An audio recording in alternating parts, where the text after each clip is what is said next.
El lunes pasado, cuando tuvimos nuestro desayuno, las mujeres de fe, estuvimos hablando de un pasaje muy hermoso que registra Mateo, que es la fiesta de bodas, que él relata cómo Dios nos invita a esa gran fiesta que tendrá lugar al fin de los siglos cuando el Señor venga y Él nos lleve a su gloria.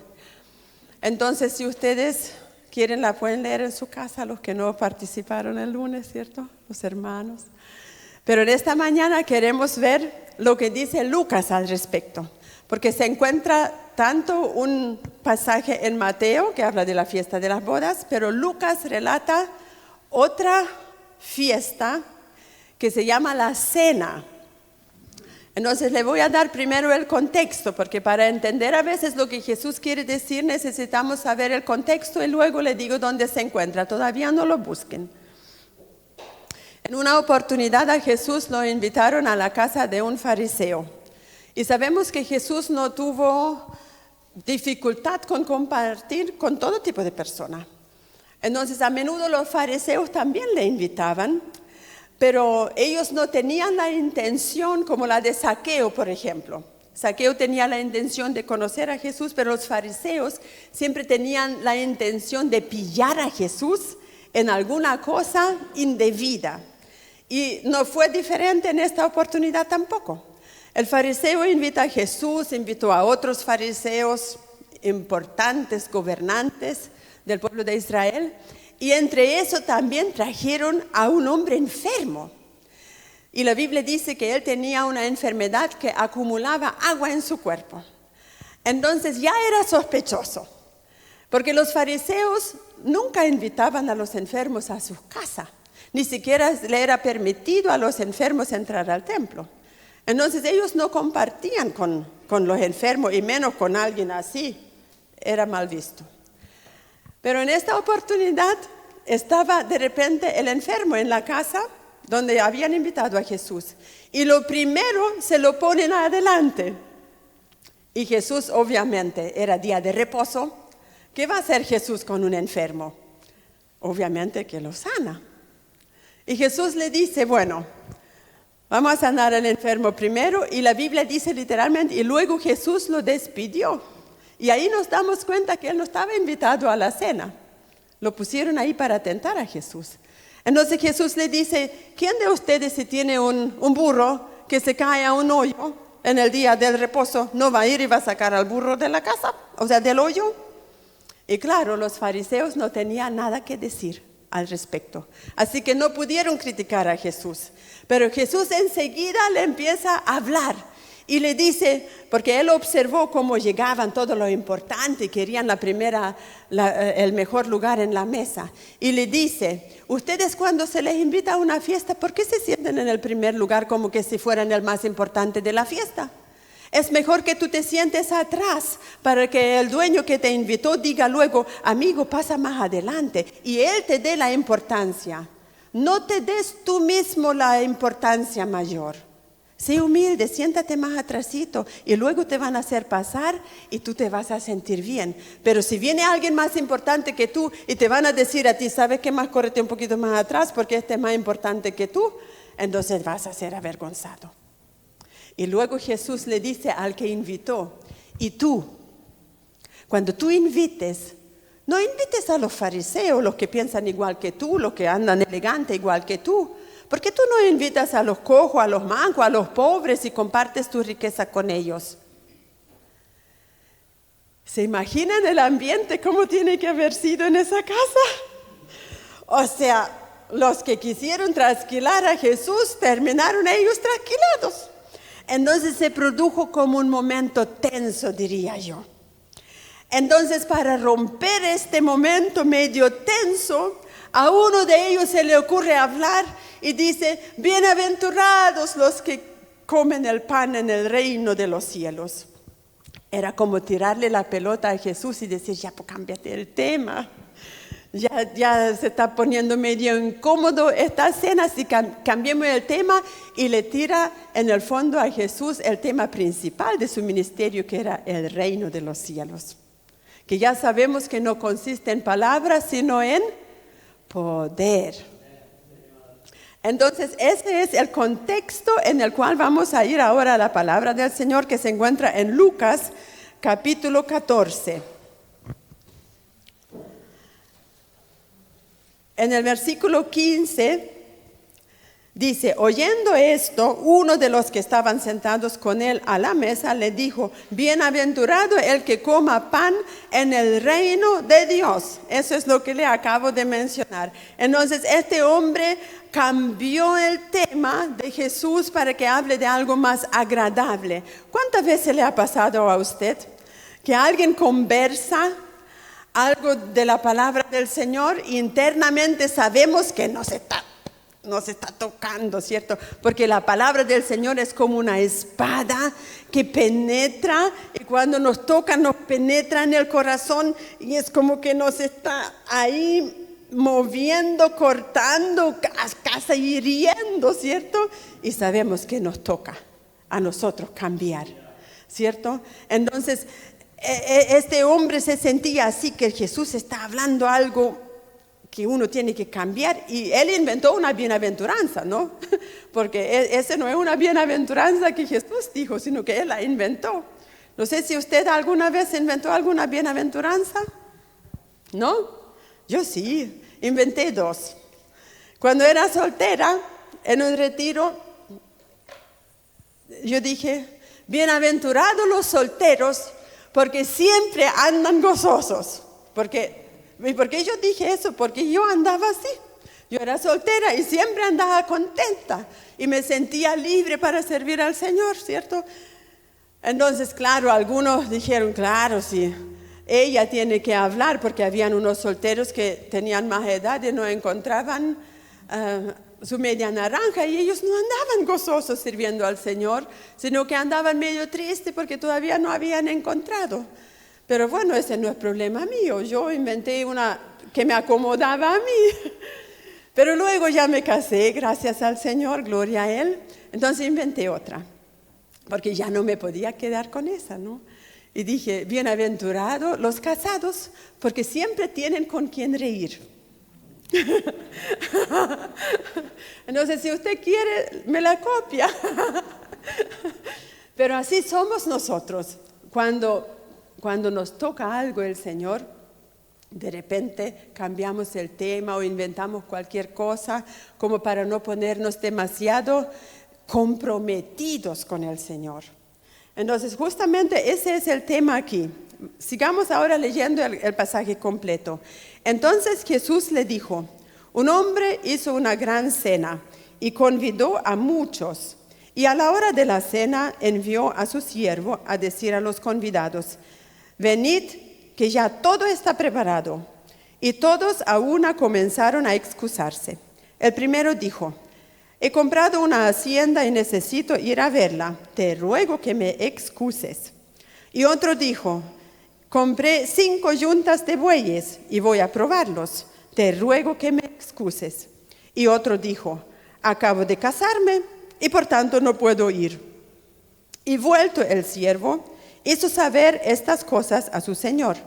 Entonces, enojado, el padre de familia dijo a su siervo: ve pronto por las plazas y las calles de la ciudad y trae acá a los pobres, los mancos, los cojos y los ciegos. Y dijo el siervo: Señor, se ha hecho como mandaste y aún hay lugar. Y dijo el Señor al siervo: ve por los caminos y por los vallados y fuérzalos a entrar, para que se llene mi casa. Porque os digo que ninguno de aquellos hombres que fueron convidados gustará mi cena. Y grandes multitudes iban con él, y volviéndose les dijo: si alguno viene a mí y no aborrece a su padre, madre, mujer, hijos, hermanos, hermanas, y aún también su propia vida, no puede ser mi discípulo. Y el que no lleva su cruz y viene en pos de mí, no puede ser mi discípulo. Entonces vamos a mirar primero lo que sucedió con la gran cena. La cena para los judíos era algo muy importante. Cuando ellos celebraban el Shabbat, siempre lo celebraban, o lo celebran hasta el día de hoy los que observan la ley, y hacen una tremenda cena elegante, cocinan rico e invitan siempre a gente con la cual ellos quieren compartir. Entonces la cena, cuando Jesús habla de la cena, ellos tenían eso en mente: tiempo en familia, tiempo con amigos, tiempos de comer rico y tiempo de orar en comunión con todos los que están en la casa. Entonces no era algo así a la rápida, no eran sopaipilla con pebre, algo así, un mate detrás y ya que se vayan luego porque ya la conversa está media fome. No era así, era algo muy agradable, lo que a la gente le encantaba. Entonces cuando el Señor presenta aquí la cena, eso es lo que ellos tenían en mente, que un Señor invita a una gran cena como a un banquete. Entonces ya se dan cuenta que los que están invitados, ¿qué hicieron? Se empiezan a excusar, no querían ir por ciertas razones. Entonces en el verso 18 el primero dijo: compré una hacienda y necesito ir a verla. Y yo les pregunto, si usted compra una hacienda, ¿primero la compra y luego la ve? ¿O primero la ve y luego la compra? Sí, pues no compramos el gato en el saco, ¿cierto? Vemos primero lo que vamos a adquirir. Pero simplemente no quiso decir la verdad. No quiso decir: sabe que yo no quiero ir, no me interesa. Y así somos nosotros también. A veces no queremos ser directos, pero sería mejor decir: no me invite más, yo no quiero ir. Pero se excusó. ¿Qué dijo el siguiente? He comprado 5 yuntas de bueyes y necesito irlos a probar. Si usted compra 5 yuntas de bueyes, los prueba primero y luego los compra. Sí, pues. Bueno, hoy día nadie de nosotros compra yunta de bueyes. Digamos que vamos a comprar un vehículo, ¿cierto? Si Jesús pusiese el ejemplo, hoy diría quizás eso. Si usted compra un vehículo, o nuestro hermano Rubén compra un tractor, ¿lo va a ver primero? Por supuesto que lo va a ver primero, porque no va a llegar a la casa y se funde en el camino. Entonces, también era una excusa, porque simplemente no quiso ir. Y el tercero, ¿lo entienden al tercero? Que se casó y quería quizás descubrir a su esposa. Él dice: me casé recién. Entonces dijo: tampoco puedo ir. ¿Y por qué no dijo: puedo llevar a mi esposa? También podría haber ido con la esposa a la cena. No, pero él tampoco quiso ir. Y usó su familia como excusa, o sea, su esposa. Por eso Jesús luego dijo lo que yo les leí al final: el que no renuncia a esas relaciones familiares y las pone antes del Señor, no puede ser su discípulo. Mis amados, todos nosotros, si queremos participar de la gran cena, vamos a tener que poner nuestra familia, nuestra esposa, porque ahí empieza, el esposo, la esposa, los hijos, tíos y todo lo para atrás, abuelo, todo va en segundo lugar. No podemos usar nuestra familia como excusa para no servir al Señor, porque nos vamos a poner viejos excusándonos una vez tras otra vez. No podemos tampoco usar nuestros negocios para posponer el servicio al Señor, porque eso es lo que hicieron estos. Si su negocio es un impedimento, déjelo mejor. Ordena sus prioridades y si no logra, mengue en sus compromisos para tener tiempo para servir al Señor. A veces es mejor, y a veces es mejor ganar menos, pero ganar más con el Señor. Eso lo hice yo en mi caso. Yo trabajaba en un banco grande en Alemania cuando era soltera, ganaba mucho dinero, pero en trayecto ida y vuelta me ocupaba mucho tiempo y yo quería tener más tiempo para invertir en mi iglesia, en el trabajo de los jóvenes que estaba desarrollando. Por tanto, busqué un trabajo en el mismo pueblo donde vivía para no tener que desplazarme y tener más tiempo tanto en la mañana y en la tarde. Y encontré un trabajo en una empresa más pequeña en la oficina, pero sí que no me gustó para nada. Igual lo hice. A mí me encantaba lo que hacía en la ciudad, en el banco, era lo que estudié. Y luego terminé haciendo eso de la contabilidad. Que eso sí que es un trabajo fome, les puedo decir. Entonces un día estando ahí ordenando los papeles según el abecedario, sin tener que pensar mucho, porque eso no es un trabajo muy inteligente que necesita mucho cerebro. Entonces mientras tanto me ponía a orar. Y de ahí donde el Señor me llamó. Mientras un día estaba ordenando papeles, el Señor me dijo, ahora te voy a enviar. Cuando yo escuché esa voz, yo no pensé en nada más. Solamente quería saber, Señor, ¿dónde me vas a enviar? No hallaba las horas de llegar a la casa, a orar. El Señor no me dijo ni una cosa hasta la noche que me fui a dormir. Y en la noche, mientras dormía, el Señor me mostró una visión así. Se movía así por el mapa mundi y llegó a Sudamérica. Y ahí se estacionó mi visión. Estaba en Sudamérica. Y cuando desperté, yo estaba fascinada. Lo primero que hice, abrir el mapa y me ponía a orar por Sudamérica todos los días. Y partí y me compré, en ese entonces había 6 cassettes con un libro para aprender español, porque ya estaba claro que necesito español. Y luego el Señor me indicó el camino. Pero ¿por qué lo cuento? Ganaba mucho menos en dinero, pero gané mucho con el Señor.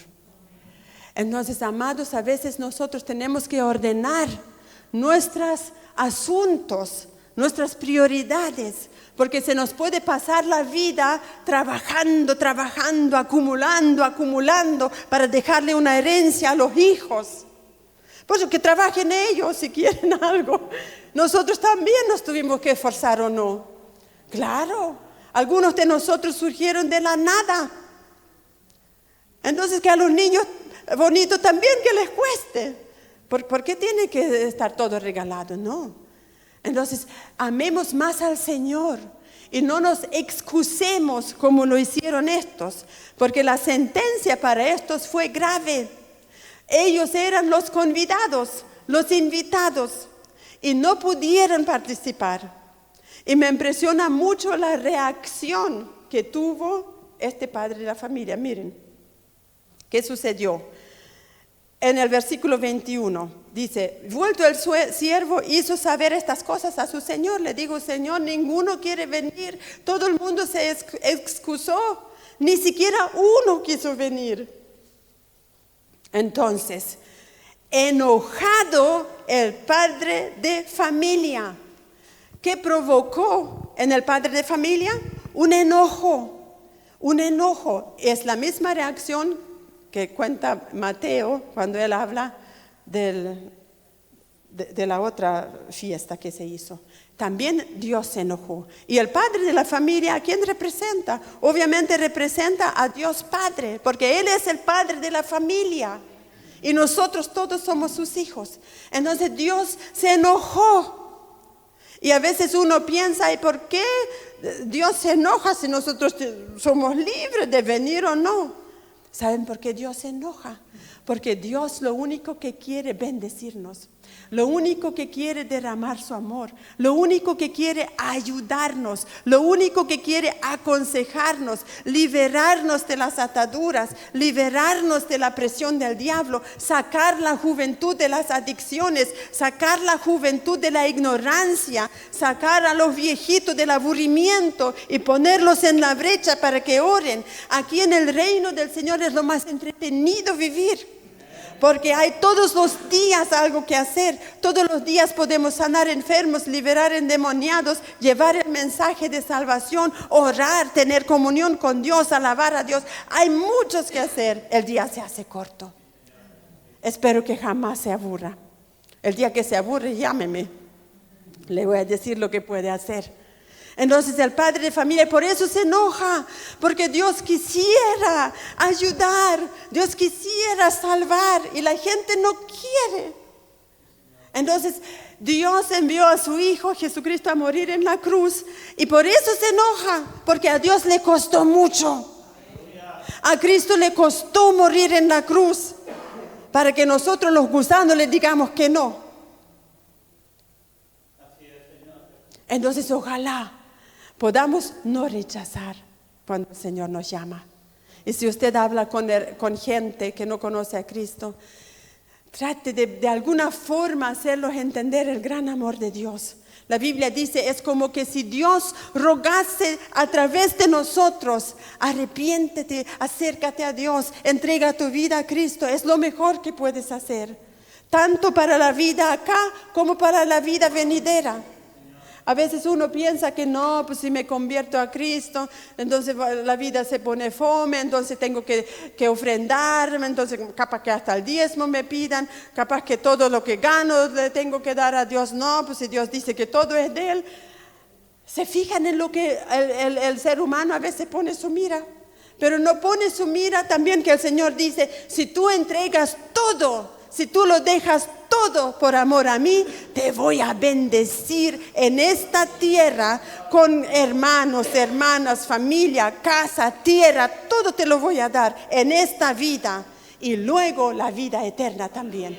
Entonces esa es la promesa de Dios y nosotros somos un ejemplo de esa bendición, de dejarlo todo por Cristo. Y los viejitos entre nosotros que nos conocen saben que nosotros éramos pobrísimos. Éramos sumamente pobres, porque yo, a pesar que yo venía de Alemania y ganaba mucho sueldo, pero saben ustedes, yo no guardé ni una cosa para mi futuro, porque para mí todo era el Señor y todo lo ofrendaba para la obra. Y Dios nunca me criticó por eso. Me bendijo con un esposo, con 5 hijos, y no sé yo cómo lo hemos alimentado, pero Dios me prometió, Él los va a alimentar. Y lo hizo a través de los años. Y nos regaló una casa y tierra, así como Él lo prometió. Entonces, si usted piensa dejar su vida por amor a Cristo, vale la pena. Porque Dios es fiel en cumplir su promesa. No es necesario engañar para obtener cosas. No es necesario sacrificar nuestro cuerpo por ganar un par de millones de pesos. No vale la pena, mis amados. Vale la pena ganar quizás un par de lucas, pero ganar mucho con Cristo. Y ojalá que los jóvenes que están en nuestro medio no piensen, voy a estudiar una tremenda carrera. Si es de Dios, hágalo. Pero si ustedes sienten el llamado del Señor en su corazón, hágale caso al llamado. Yo podría haber sido otra cosa en la vida, porque inteligente era en el colegio, pero no. Gracias al Señor que nunca aspiré a una carrera más allá y pude entregar mi vida a Él. Y jamás me voy a arrepentir, porque Dios ha sido fiel en bendecirme a través del servicio que hicimos con mi esposo para el reino de los cielos. Entonces, cuando Dios nos llama, no nos excusemos, porque aquí el Señor se enojó con los invitados porque Dios mira las cosas diferente, no como lo miramos nosotros. Estos invitados pensaron que no necesitan asistir a la invitación esa. ¿Saben por qué? Porque no tenían mucha relación quizás con el que invitaba. Pero aquí nosotros sabemos el que invita es Dios y Él se merece la mayor atención que nosotros le podemos dar a alguien. La mayor atención es para Él. Fíjense, la iglesia en la Odisea, la que representa nuestro tiempo, esos pensaron que eran ricos, que tenían todo, que estaban bien con Dios. Pero cuando el Señor puso su mirada, dijo, no, tú eres pobre, tú eres tibio, me provocas náuseas, eres desventurado, no tienes nada. Mas tú te crees rico. Y así son muchos cristianos hoy. Se creen ricos. Se creen que ya lo tienen todo. Que ya no necesita uno sacrificarse. Quizás eso era antes. Bueno, que se sacrifique el pastor, que se sacrifiquen los misioneros. Yo vivo la vida en abundancia. La vida relajada. Cuando quiero voy, cuando no quiero voy. Sabiendo que la Biblia dice otra cosa. ¿Me entienden? Entonces a veces necesitamos detenernos y mirar, ¿voy bien? Señor, ¿tú piensas que yo voy bien? Porque no vale lo que pienso yo. Vale lo que piensa Dios, y lo que piensa Dios está en su palabra. Entonces, si me doy cuenta que a lo mejor no voy tan bien, entonces póngase bien. Si va a la izquierda y sabe que está mal, entonces empiece a caminar hacia la derecha. Es muy fácil. Es tan fácil arreglar la vida con Cristo, porque dice la Biblia que está abierto el camino para entrar al lugar santísimo y decir, Señor, hasta aquí nomás me arrepiento, ayúdame. Y ya está. Y el Señor no va a decir, no, espérate un momentito. No, el Señor está con brazo abierto. Acuérdense del joven ese, el hijo pródigo, que fue y hizo todo lo que quiso. Cuando volvió, el papá nos dijo, ya, ahora 5 años vas a trabajar con los siervos y luego vamos a ver cómo te vas a portar. No, lo recibió al tiro, le dio un gran abrazo, le puso un anillo, hizo fiesta. Y así es Dios con nosotros. Por eso no hay que mirar con un ojo humano. Por eso es necesario conocer el corazón de Dios, que es misericordioso, bondadoso, perdonador, pero se enoja cuando uno no acepta su invitación. También se enoja. Entonces no podemos dejar eso afuera. Tenemos que conocer el completo de Dios. Y en esta oportunidad el padre de familia se enoja y le dice a su siervo, y ahora ándate por la plaza, las calles de la ciudad y trae los pobres, mancos, cojos y ciegos. Y partió el siervo. Y ¿saben lo que yo encuentro interesante en esta parábola de la gran cena? Que habla de un siervo. Más en la otra invitación que relata Mateo, él habla de varios siervos, que se refiere a los profetas y luego a la iglesia, pero aquí habla de un solo siervo. Y yo creo que ese un solo siervo en un comienzo era Jesucristo. Él vino a expresar la primera invitación, porque antes que él viniera no había cena, pero ahora la cena está en preparación. Entonces cuando el Señor viene, Él es aquel que no escatima de ir e invitar. Él fue el primero que partió invitando por todo Israel, por donde Él anduvo. Mas luego, ahora, ¿quién es el siervo ese? Porque ahora el Señor ascendió al cielo, ¿cierto? ¿Y quién vino después? El Espíritu Santo. Él también está trabajando. ¿Y con quién está trabajando Él? Con nosotros. Ahora, si nosotros entendemos bien la Biblia, Jesús dice, el Padre y yo y el Espíritu Santo somos uno. Y trabajan en el mismo proyecto, la salvación del ser humano.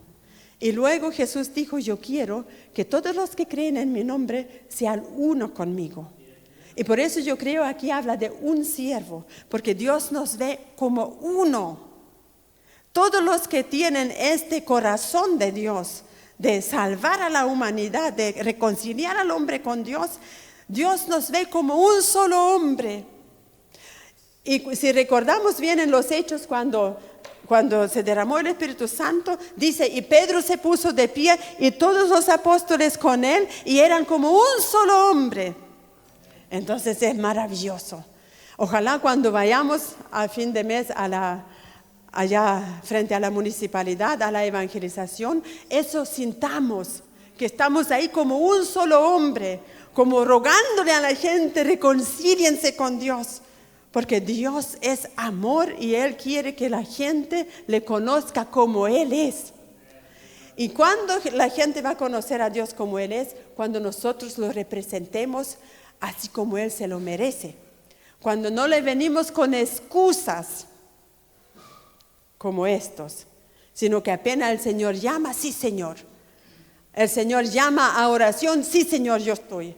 El pastor envía un mensaje, oración a las 8, ahí estoy Señor. Luego el pastor envía un mensaje a las 6 de la mañana, ahí estoy Señor. ¿Me entienden?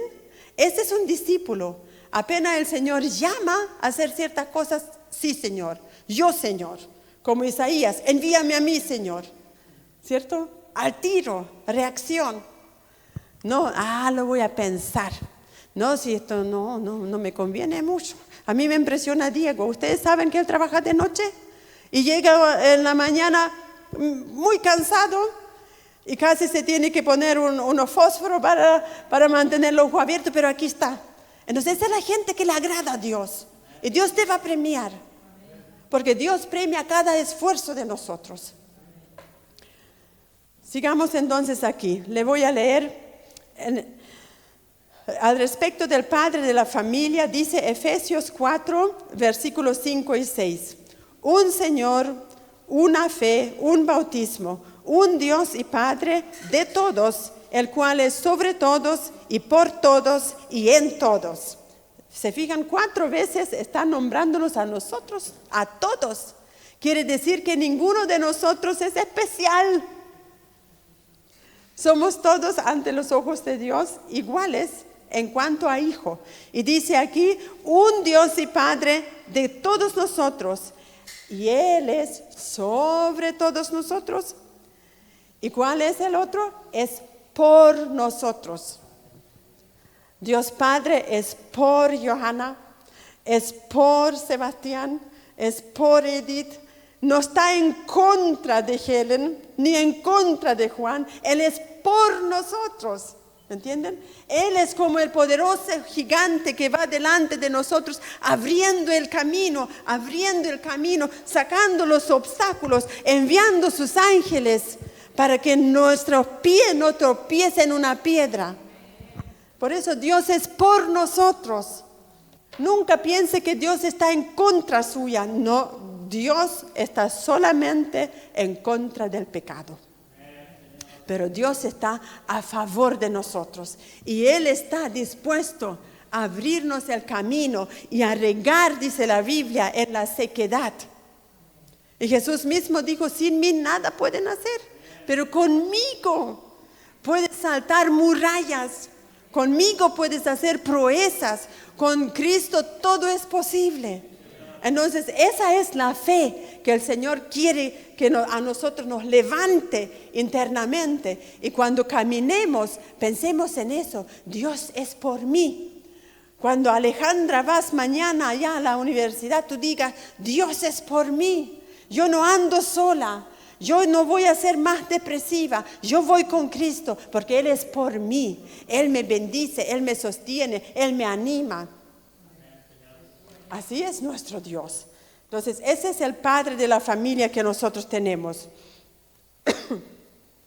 Y en cuanto al siervo, dice Filipenses 2, el verso 6, el cual, hablando de Jesús, siendo en forma de Dios, no estimó el ser igual a Dios como cosa a que aferrarse, sino que se despojó a sí mismo, tomando forma de siervo, hecho semejante a los hombres.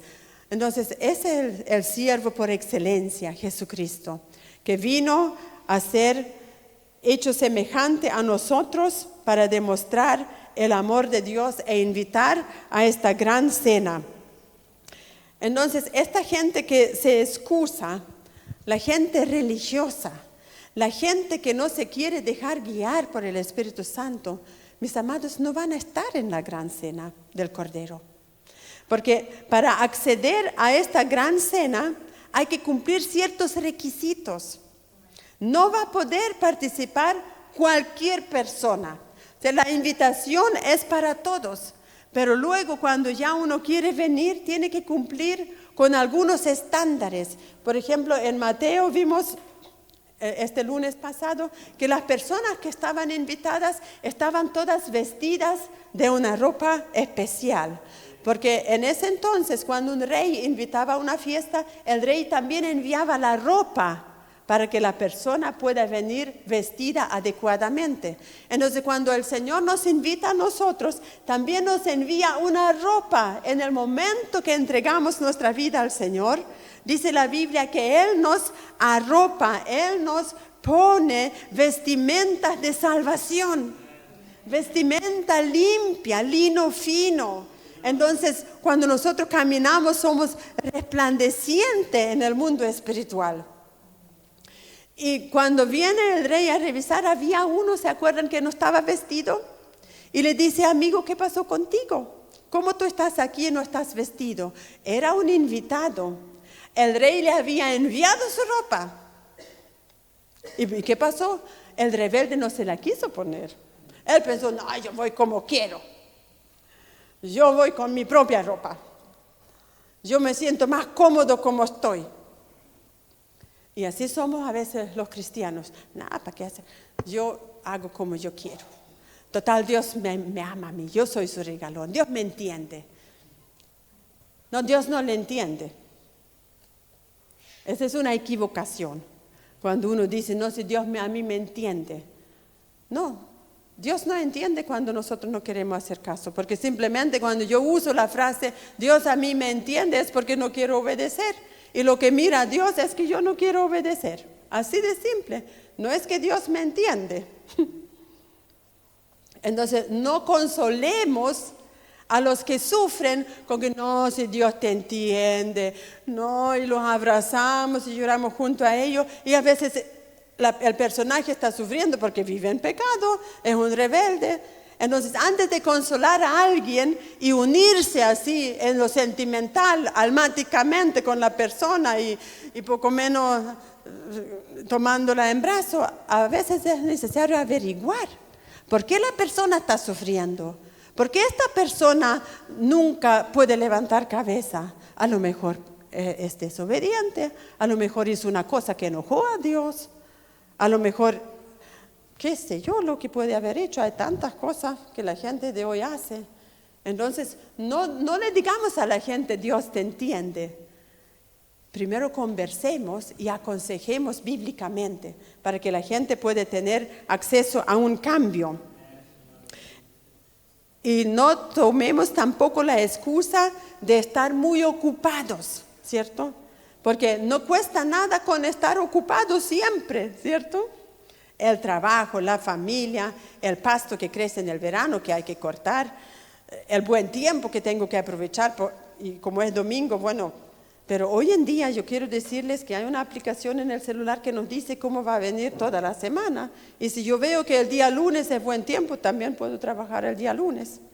Mi padre, que no era cristiano, tenía la costumbre, como vivíamos en el campo, cuando era tiempo de juntar el heno, se dice, el pasto seco, y lo guardaban para el invierno, para alimentar a las vacas.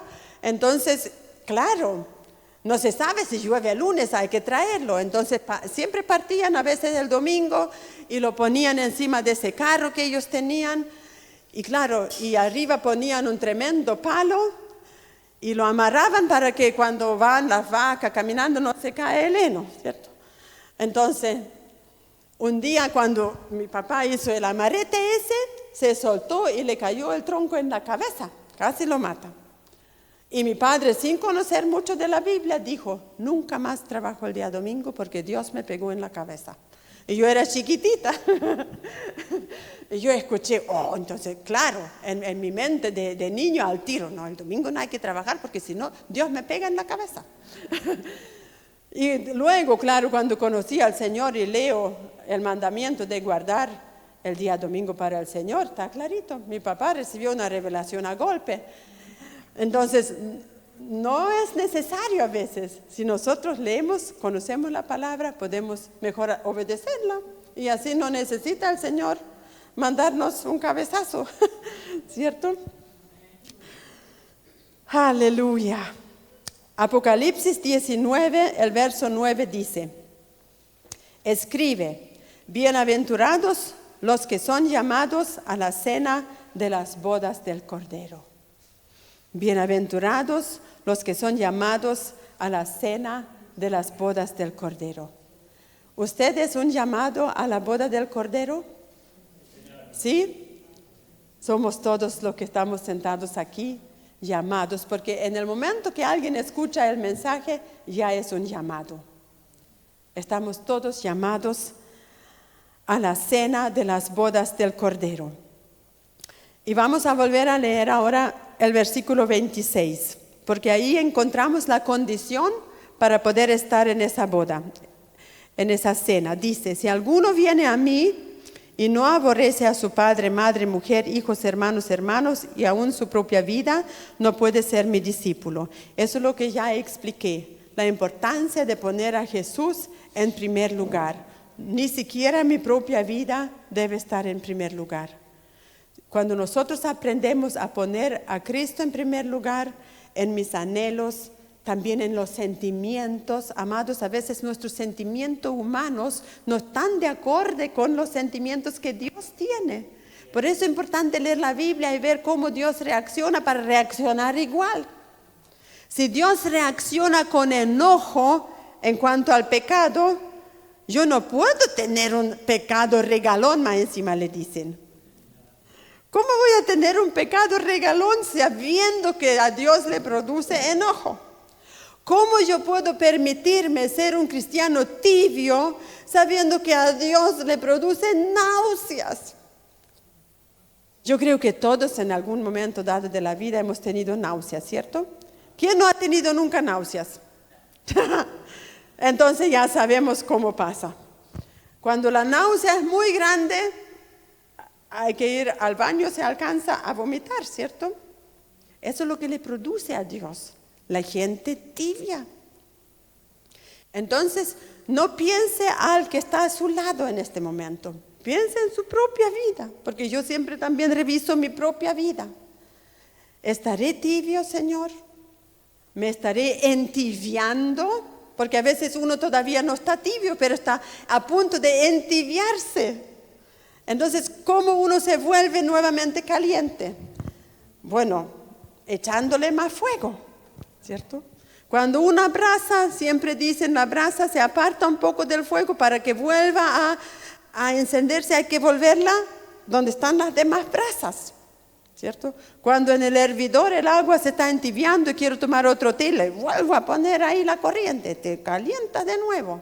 Entonces así el Señor, el que más está interesado y nos pone la corriente del Espíritu Santo, que nos sacuda bien sacudido, que nos encienda por dentro, que nos dé el calor del cielo. Es muy malo, ¿saben? Yo les quiero confesar, quizás se van a reír, pero no importa. Quizás le ayuda a alguien de las mujeres. Cuando uno pasa por la menopausa, se vienen esas calores en el cuerpo que uno siente, ¿cierto? Entonces a veces tengo que decir, Señor, ¿es el calor tuyo o es ese calor que ya me tiene muy aburrida? Entonces le pido a veces al Señor que no sienta ese calor que es natural del cuerpo de las mujeres de la menopausa. Yo lo único quiero sentir el calor de Dios. ¿Cuántos han sentido el calor de Dios? ¿Sí? Si nunca lo has sentido, pídaselo al Señor.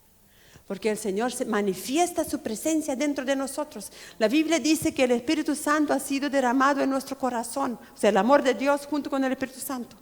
Entonces el Espíritu Santo es fuego, ¿cierto? Jesús dijo, o sea, Juan el Bautista dijo, va a venir Jesús detrás mío y Él os va a bautizar ¿con qué? Con Espíritu Santo y fuego. ¿Usted siente el fuego? Claro, cuando está caliente la estufa se siente el fuego. Cuando está muy caliente la estufa usted no se quiere ni acercar porque sabe que se va a quemar. Pero el fuego del Espíritu Santo es diferente. Cuando viene el fuego del Espíritu Santo nunca va a dañar. Sí va a quemar las impurezas. Y gloria al Señor. Y nos va a encender por dentro para que cuando usted habla con alguien de su ojo salga el fuego. Acuérdese. ¿Qué dice Apocalipsis cuando habla la visión de Jesús? ¿Cómo eran sus ojos? Como fuego. Que la gente cuando mire a sus ojos vea el fuego. Cuando usted mire a alguien que ese fuego lo toque en el corazón. Por eso Dios quiere tenernos encendidos. Porque a alguien medio nubloso, ni siquiera nos encanta el día nublado, ¿cierto? Nos encanta el sol resplandeciente, clarito. Así tienen que ser los cristianos, encendidos en el Espíritu Santo. Y eso se logra solamente cuando rendimos nuestra vida a Cristo. Cuando no hay nada más importante en mi vida que Él. Él es primero. Y luego viene todo lo demás. Luego podemos ordenar nuestras prioridades, los proyectos y qué sé yo. Y en el verso 27 dice, el que no lleva su cruz y viene en pos de mí, no puede ser mi discípulo. Para poder participar de esta gran cena, los llamados, tiene que llevar su cruz. no la cruz de Cristo, su propia cruz. ¿Y qué significa mi propia cruz? La cruz se identifica con sufrimiento, ¿cierto? En ese entonces cuando alguien, porque los romanos no crucificaron solamente a Jesús, tampoco es una práctica que nació cuando crucificaron a Jesús. Ellos crucificaban mucho antes. En una oportunidad antes de Cristo, creo que como 4 años antes, habían crucificado a 2,000 judíos y los pusieron a todos en filita en un camino. Era algo grosero, algo totalmente animal, diría yo. Entonces, cuando habla Jesús de la cruz, todos sabían. Y el que iba a ser crucificado tenía que llevar su cruz. Donde lo iban a colgar, tenían que llevar su cruz hasta ese punto donde iban a enterrar esa cruz. Entonces, cuando el Señor dijo, el que no lleva su cruz, la gente sabía a lo que se refiere. Sabían que Jesús está diciendo, muérete.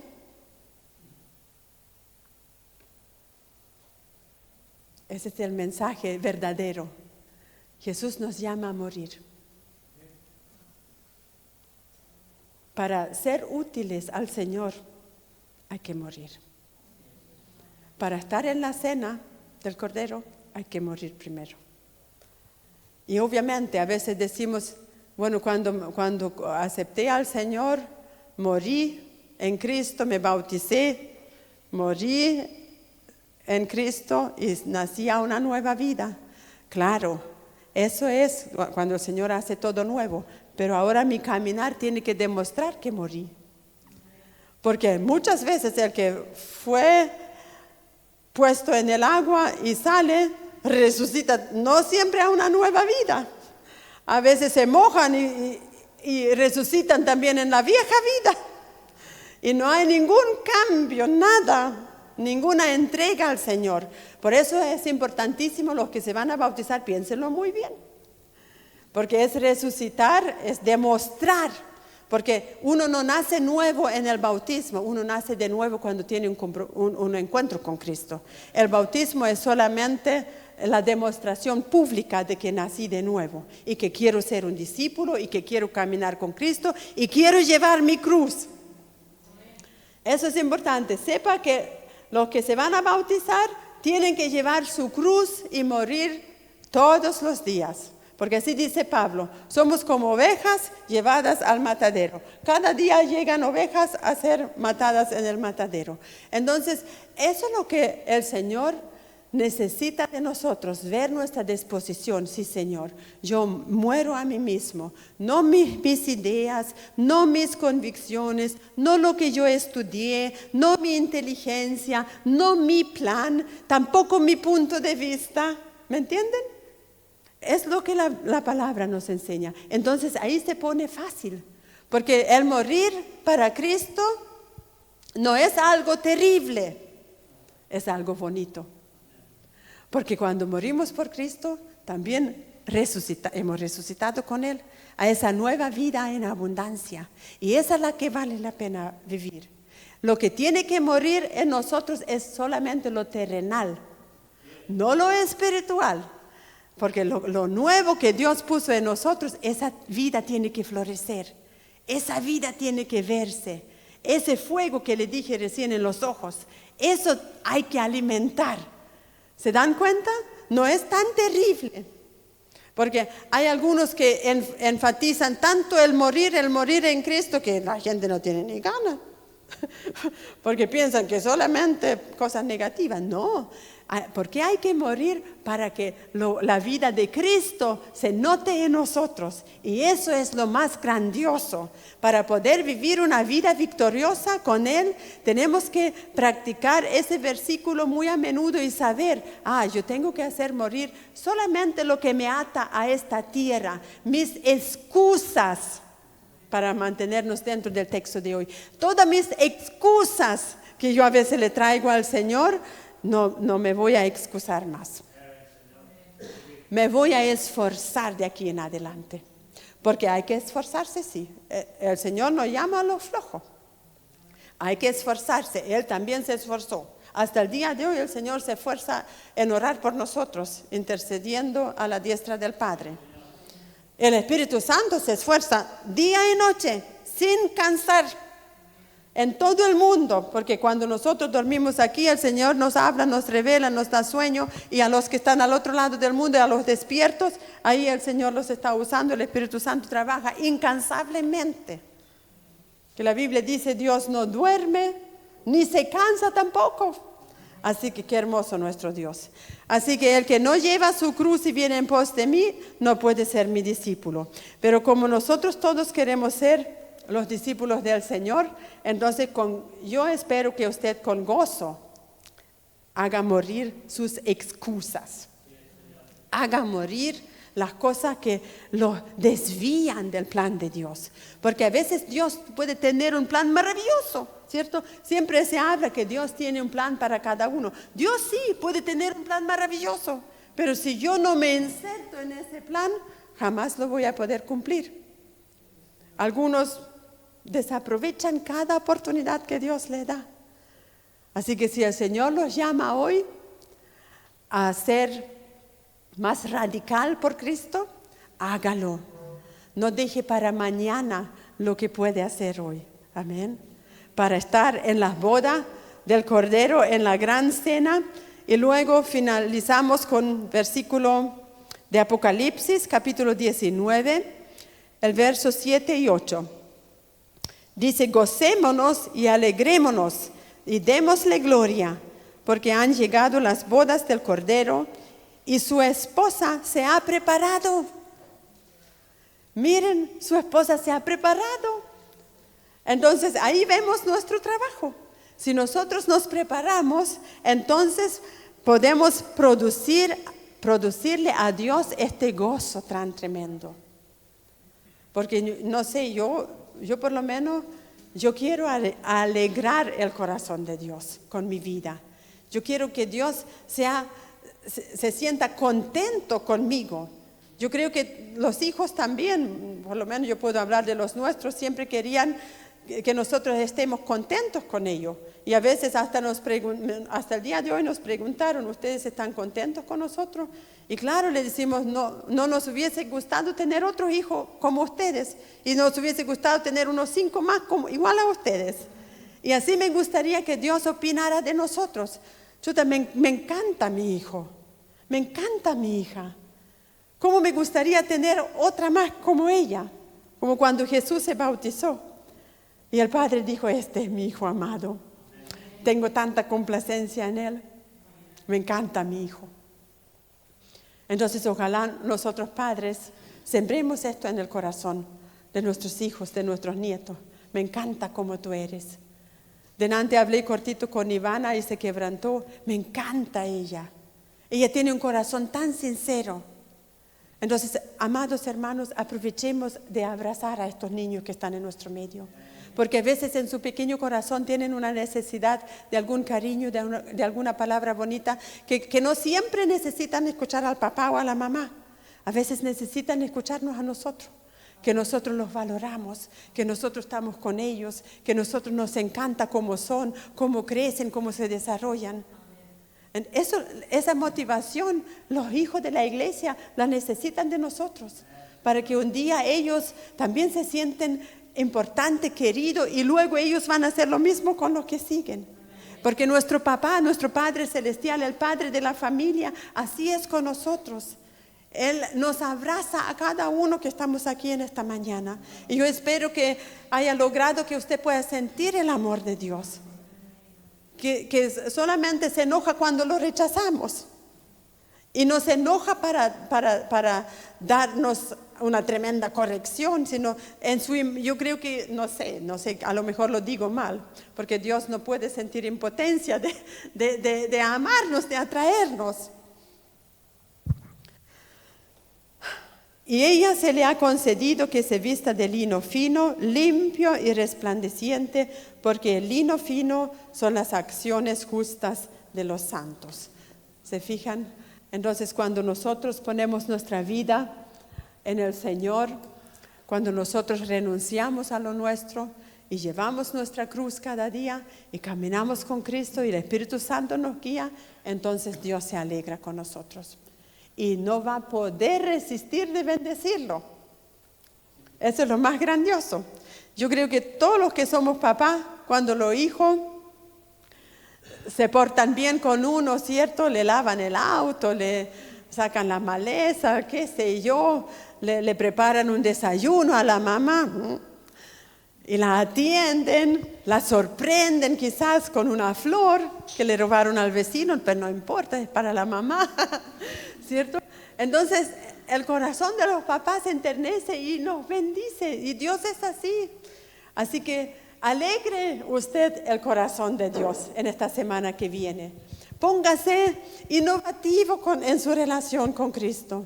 No tiene que ser siempre lo mismo. Haga algo especial para Él.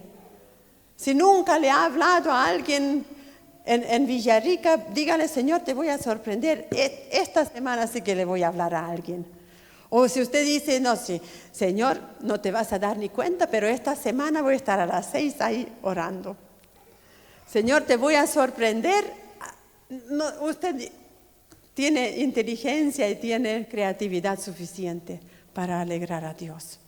Así que vamos a orar, ¿les parece? Y le voy a dar un tiempito para que usted revise su corazón. Si ha usado de excusas para no aceptar las invitaciones del Señor, sáquela de su corazón y que el Espíritu Santo nos guíe a cada uno.